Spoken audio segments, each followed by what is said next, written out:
Joe, you've been working with families for decades to prevent kids from using drugs and alcohol. So when you hear about these celebrity cases of drug use and abuse and DUIs, what do you make of them? Well, I think, the examples you just gave are teachable moment for parents. They see this or other things, an accident on television.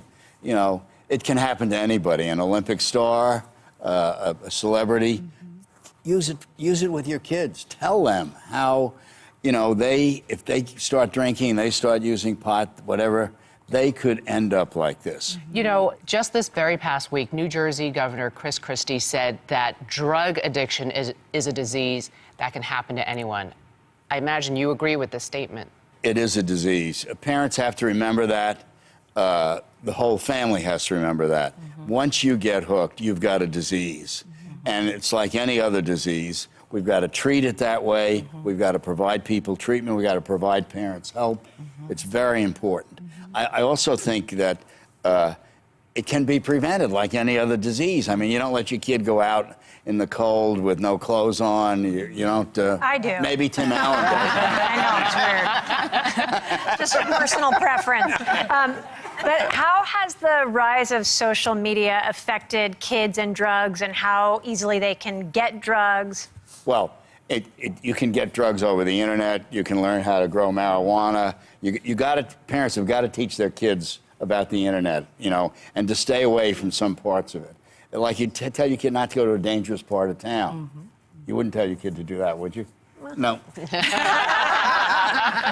I think that's important. The other thing is, we survey thousands of teens, and teens who see other teens, drinking and using drugs on television, think it's fun. But what do you do now, Joe, with the situation where in certain states marijuana is legalized?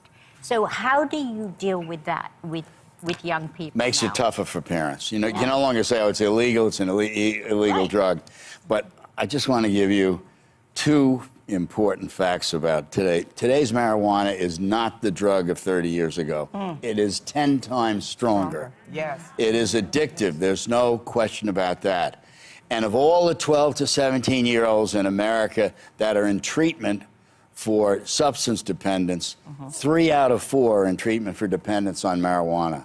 So I'd ask every mother out there to remember that. Okay. Wow. Well, we talked about the kids. Let's talk about the parents. If your kids or your children will ask you about your past drug and alcohol abuse, should you be honest with them? No. The first thing you want to figure out is, why are they asking? It has nothing to do with that, probably. It's because they're going to a party where there's going to be stuff available.